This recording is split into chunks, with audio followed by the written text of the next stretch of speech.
concept came up when I was actually deep in London Marathon, thinking about my life and what I wanted to do, and that's where this kind of dinner series has come about. I'm really honoured to have Jordan with us today to share his insight and to give us a bit of knowledge. I think Jordan's openness and advocacy and activism in the mental health space is something that is I personally admire, and I'm not sure about you, but I'm sure Jordan's stuff has gone around and you guys have seen the stuff that he's done. I'd just like to thank Jordan for coming along and sharing his energy and giving us his time. So before we start, I sent everyone 3 questions to answer, and we're going to go through those questions now and get everyone's answers. And it's just a way of everyone getting to know each other, getting to feel a little bit more comfortable as black men, and hopefully we can share some stories, have a bit of dinner, and leave a little bit lighter. So the first question that I gave to you guys was, what is one belief about being a black man you grew up with that you no longer agree with? And I think for this one, we're just gonna pass it around, but I'm gonna read out some answers. I think one thing I've observed about being a black man in general, but particularly black men, is the importance of the appearance and showing that, you know, we're okay when we're probably not okay. We have to look like we're in control and have it figured out at all times. But one thing that I've learned through my own hardships. Look like we're in control is actually deep. That's just It is crazy, isn't it? Not with me personally, but I felt separate from that concept. I've never looked at it from that perspective. I always felt like sometimes the appearance of the black men in my life is so on point. Like I was even self-conscious about not having a fade before I come here, you know what I'm saying? My barber was busy, bro. But it's something that I've only ever really viewed that in a positive way of like, oh, there's, you know, if you talk about like the skincare and the trim, the line up and the whatever, but actually when you flipped it like that, right, it's mad. There's another depth that I hadn't really considered, just in terms of appearing as if like, there's a pristineness and there's a cleanliness, but like you're expected to be that way because what? I felt rebellious. I've always been scruffy, and I've maybe that's a punky side of me. That maybe that's a bit more of a punk, and maybe that's what it is. Is the control a weight? The weight. I think the control thing for me comes from like, and it's a very good point that you made about the appearance. Because I looked at it through the not just I understand the control in terms of like, and I'm gonna touch on stature. Yeah, because like we don't get the freedom to be. I mean, like even frizz in where we're about. I only got my head on today, so I can't That's true. But it's like growing up, my mum always made sure that when we went out, we looked good. Yeah. Whether we had the money or didn't have it. Exactly. We had to look like we was okay. And I think growing up, there's always been that pressure to like look like you have your stuff sorted out and look like you're in control. Yes. And I think more so as a black man, because there's a lot of pressure on us to be in control, because if we were so much to raise our voice, it's like, whoa, we're being aggressive, you're out of control. And that's followed probably most of us, like from secondary school to where we are now. Like if you look like you're slightly unhinged, if you look you're frustrated, annoyed. So true. And I watched one of your videos and you were talking about how anger is an explored emotion. It's an emotion that we should be exploring. Yeah. And I've always grown up that you can't be angry. Yeah. Like you're not allowed to protect you. That's what's so crazy. To protect yourself from the expectation of other people. Like I'm not allowed to be angry. We'll talk about one of my previous relationships. Like it was just happiness and anger. Those are the only 2 emotions that you can feel. There was nothing in between. And I feel like, as you said, anger is an emotion that if it isn't expressed and it's suppressed, it comes across as rage and fury, because it's bottled up and it's bottled up and it's bottled up so long, it just comes out and it's like, and then else I've been feeling recently with that too is, like, I don't know if it sounds too abstract to explain, but like I've felt I feel like nowadays I can feel when my heart closes, which I know sounds mad, but like how I talk and how I move forth in the world is reflective of like whether I am on guard, and which I feel it literally in my heart, And if my heart's open, I feel like I'm able to create literally different thought paths and like outlooks and da-da-da. But what I found was so interesting was I didn't even clock the last time that my heart had closed up, but I had been so, again, I had, even with all my work and my understanding of how important anger is, I had like been too accommodating in a few parts of my life. And how it played out was I sounded cold. You know, suddenly I started to sound Unintentionally. yeah, bro. Like I was getting that feedback, like, why are you talking like that? Like me, I'm a bubbly person. I'm like a fucking Labrador. You know what I'm saying? But I got to the point where like I was a bit like, and it got me to think like I got out of it because I actually managed to like release what I'd felt, you know, through like a conversation and whatever else. But it's like, then I suddenly thought about all the people around. You know what I mean? You like you say, you read coldness sometimes as a personal thing, or that person ain't doing their, you know, they're just kind of like that kind of, nah, man, that person's heart is closed and we don't know why. Do you know what I mean? It's very interesting because I don't know if you're someone of faith, but I am, right? And there's a verse that talks about, you know, don't go to sleep angry, basically. And I never really understood it. I obviously understand, like I said, don't be angry, the basics of it, you hold a lot of stuff in. But I think you've just kind of, what's that word? Illustrated why. Because I think when I do notice that I'm angry, like you rightly said, you snappy at everyone. And then what happens is that person that you're snappy at goes about their day and then they're snappy to the next person. It's like almost this thing that then seeps into society silently, but seeps in, and then you end the day frustrated and then you take it out on your girlfriend or your wife. Do you know what I mean? In the conversations you're having, and then it's cold. And then you just have a cold world. But the dream scenario, just to provide balance too, is it's like, that I believe, and this is why it's so beautiful, that this is a circle. I believe the concept of men being in a circle is ancient. And there's something deeply within us that understands that just facing, like right now we're just facing each other. But even that conceptually, that's a deep thing. So the idea is that one day, and I don't think, you know, it takes a lot of work. I'm not even there yet, because I just said I didn't even notice my heart closed. But the dream scenario is we have enough energy within ourselves. We're not being fucking drained and dragged through the muck in whatever system this is. We can just feel it. We can feel that. We get the community, and then we break through it together. Do you know what I'm saying? And then you think that opens back out. Yeah, but Why doesn't it happen now? Because I don't think I think people think you intrinsically understand how emotions work. I think people assume that you're born and through experience you roughly get an idea of how to feel. I don't agree. I think you have to be taught how to feel. yeah, I wanted to sort of go back to, I think one of you was talking about anger. We were talking about anger, and I think we might have been talking about it not too long ago. And I don't know if you lot have seen the theory of like honesty and grace. And we were explaining it the other day, and it's too much honesty comes across harsh. Too much grace comes across too ignorant or naive. And it's finding the balance between the two. Because no one has ever said any of it bad, but it's how it's obviously presented, how it's packaged. And a lot of time for us, the issue is just that because we bottled it in for so much, it either comes out one extreme or the other. Where we're too graceful, we don't want to say anything. And as a result, we come across too ignorant, and it's just that. And in the end, obviously things happen, we say, actually, I should have said something. Yeah. Or we come across too honest, and as a result, even though it comes from love, but the reality is it's come across harsh. Do you think that comes from your experience specifically as a black man? Oh yeah, 100%. And the structures of society, and as a result, I've had to sort of condition how I behave in a way that's in accordance to everyone else around me. There's been times where I'm a little bit sort of nervous to honest with someone. Because I know how I articulate something and how someone else will articulate the same way, but it'll be taken in two completely different ways. Or how someone receives it. Yeah, exactly. And this is why I think it's a bigger conversation than us, because how someone receives it, I need to now support them on that. Why is it that you receive it that way? No, but is the responsibility on you to deliver it a certain way, or is it on them to say If sound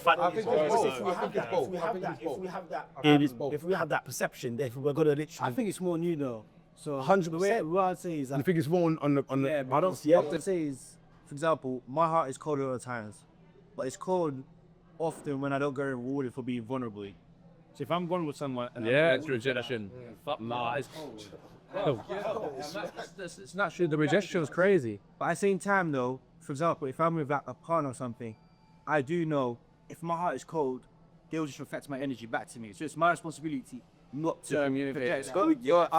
I would say that it's also really important to have people around you who like are so in tune with you that they can notice when maybe like you need sometimes people to see the shift in order to help you to get out of where you are. Like you pointed out, like you didn't realize that your heart closed. Which is rare for me because, like you said, this is my work. Yeah. But this is what was so fascinating. I was like, wow, it was sleeper one. It was like so incremental that I've just gone into this other zone, and then I didn't even recognize my own voice, but I think From what you're saying, how is it ambitious to find people that know you that well to know that you're not? No, I think it comes from Not if you like communicate. safe space and the like, especially like as a group of men, you have to break through that barrier and show vulnerability and But I think that and hold space, right? Like I think, you know, I think I have learned to really observe things. Like I know when my friends have shifted, when my partner shifted, and I also recognize when I've gone into my shell. And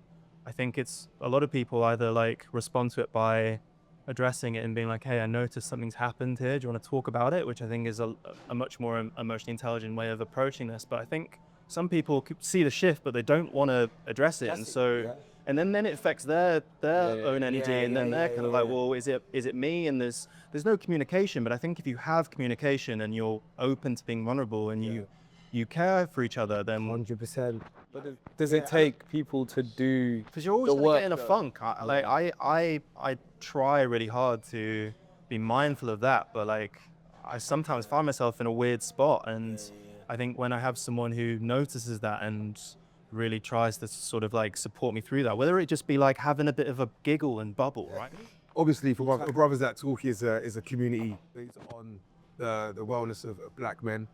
And I just wanted to ask, is there a difference between the community you build publicly through your work and one that you actually rely on in I was only child for most of my life, and actually like forging and nurturing long-term relationships is something I've really struggled with. Not because I don't want to, but because it's second nature for me to do things on my own, which is why solo traveling, for example, was such an amazing experience for me, because the tools that I've gained from shit situations when I'm younger helps me like this. I could, like, similar to what you were saying, it was like I can go into a space and feel like I can engage with anybody. I'll talk to somebody, I can ask for directions, I can get lost, I can do these things.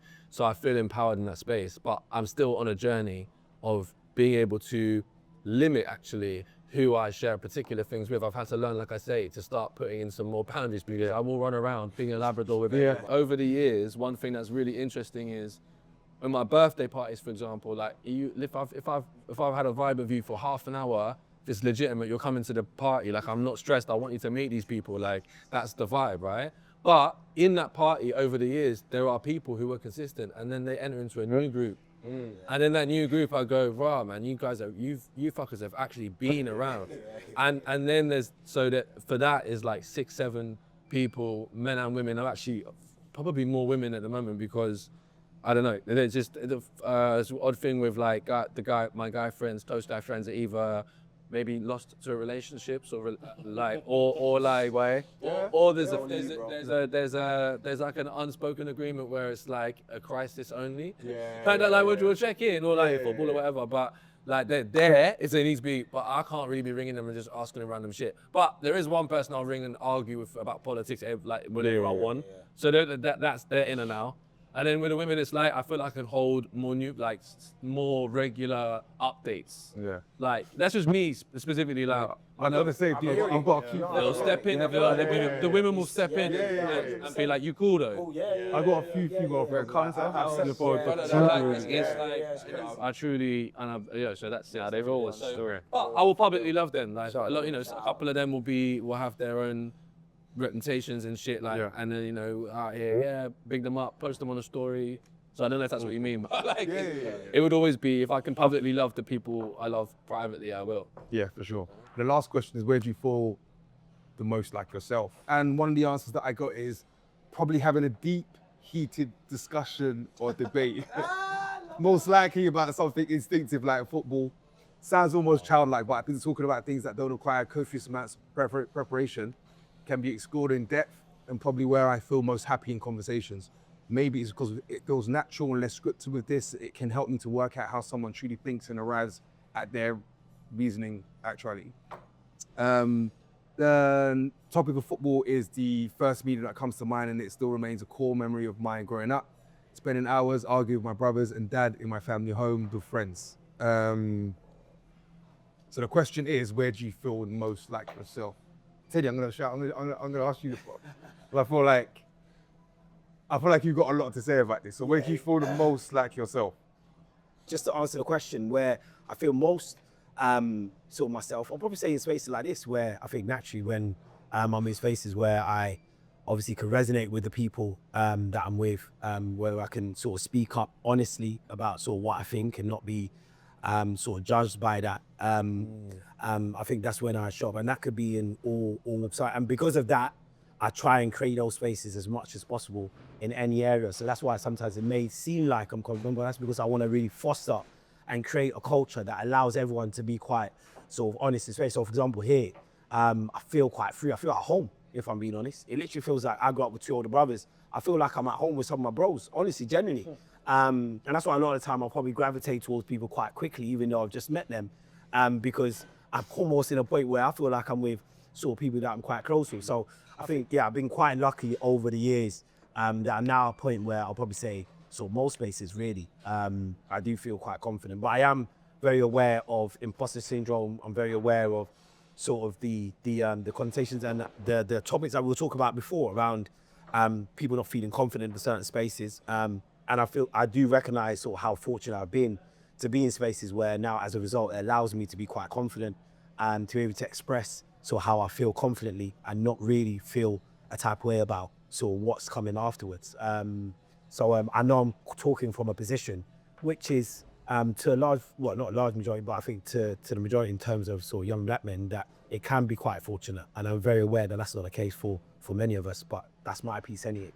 I'm gonna push this one to Strem. Where do you feel the most? I feel like I can really deduce it to something super simple. Like I feel like I'm most myself when I'm not in my head, when I'm just present, right? Like I'm feeling very present here, and I find that like it takes a lot of mindfulness to be present. Like I'm always thinking about something in the past or something that I have to do, or whether like I have my cups and they're all balanced, right? Like but if I'm present, then I feel human.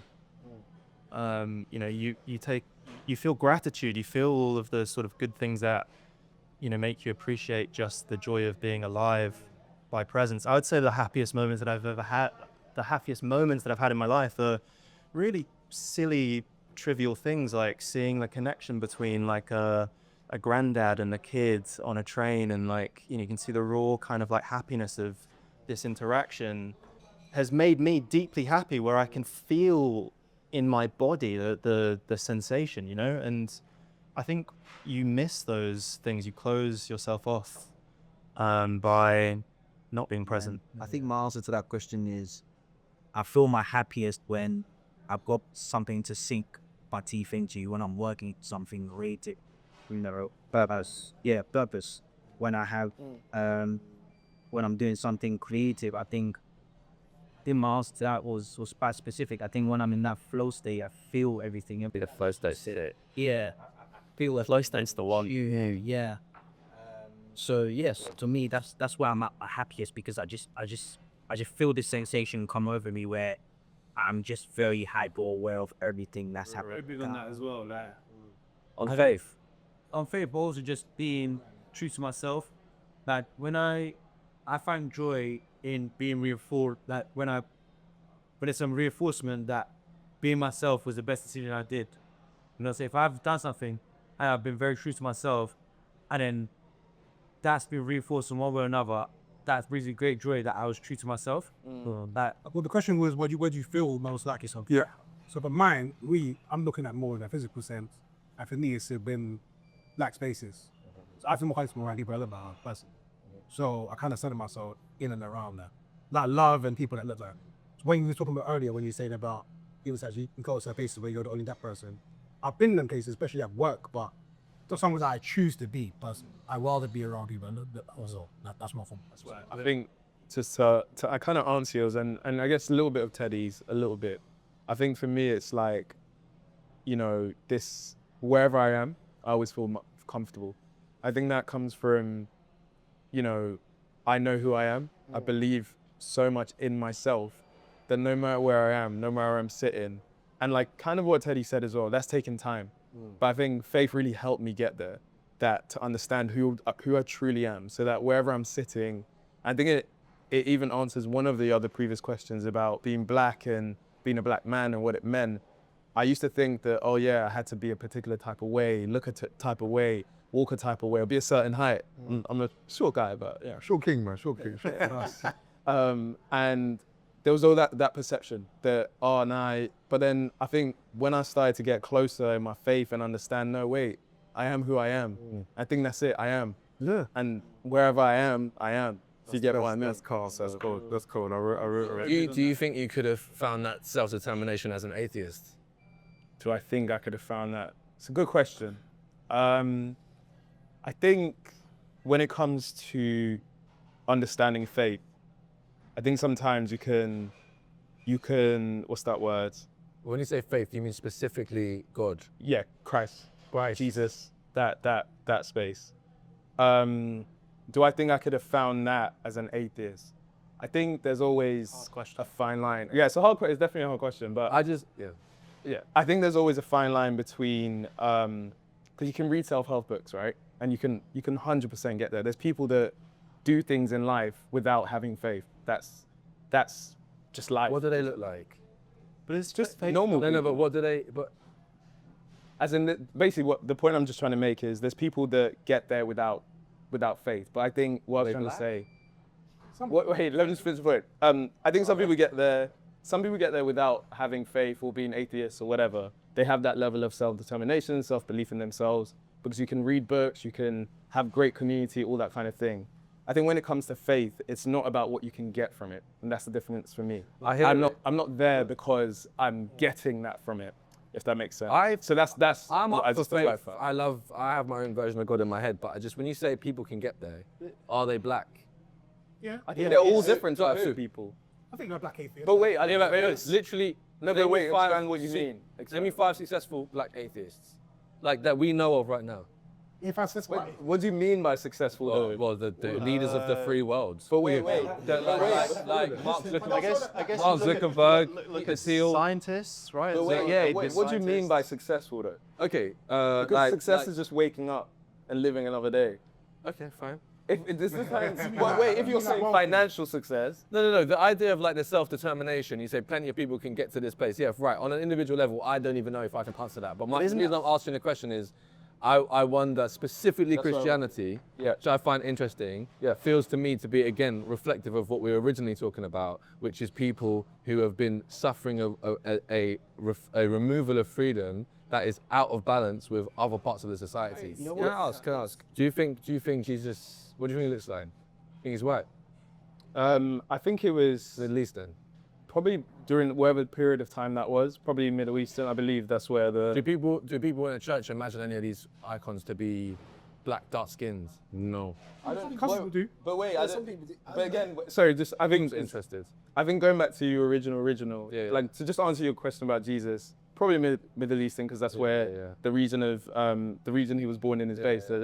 But I think going to your point of the success and atheists and things like that, and I think what you answered as well, I think ultimately it's like the understanding of what having faith is or being a Christian is very different to how it's lived out by people. So I think, like you said, the example you gave, it's actually freedom to be an atheist. I didn't say. Oh, sorry. No, there's not freedom. I actually don't think it's The freedom. privilege, sorry. Sorry, Just listening into his point. To be clear, I'm agnostic. So I actually fuck with faith. I don't necessarily understand organized religion, but the idea of separating self and going to something I think is amazing. But one thing I find fascinating is I've grown up watching incredible black people achieve incredible things, and the first thing they do is thank God, as if they didn't actually do it themselves. But I don't think the thankfulness of God isn't a removal of one's own ability to achieve that thing. I think it's to honor. I think it's to honor the fact that. So they don't believe God did it. Or is it just the belief in something? No, I think for some, I think it's the belief. Because I do think, regardless of your religion, you can end up same place as me. I'm very strong believer that you could be Islam and you can end up the same place I am now. But for me, I don't really go to church, but I'm big on faith more than I am on religion. Religion, I've seen, also religion is right now, the thing about religion is run and organized by man. And man is fallible, you know? Whereas faith is your connection with Christ. Christ, you get it? And that's Well, as a Christian, anyway.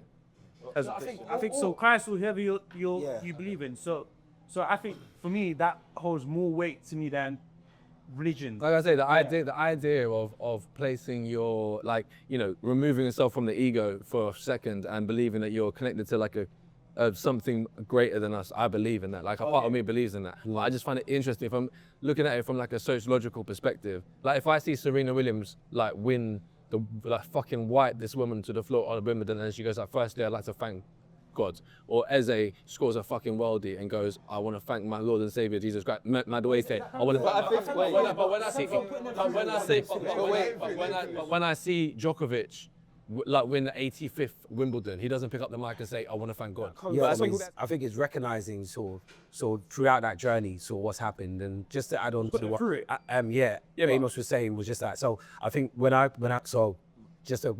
Amos and I both went to the same school, and I think a lot of time we talk about sort of something called men for others, and the notion of sort of really walking in life and really knowing that so you do things for others, but even beyond that, sort of understanding the notion of when I look at sort of faith, I think one thing that's always attached to it is mystery. You've touched on a really important thing there about this idea of mystery, and I've always associated faith as having nothing to do with religion at all. It's just the belief in something, an outcome that you don't know, right? Like you could have faith in your marriage to this other person. It doesn't mean that like I believe God is going to make this work out. It's just like I believe, even though I don't know. But as a Christian, though, that what you just said is the answer. Whatever happens, God was in control.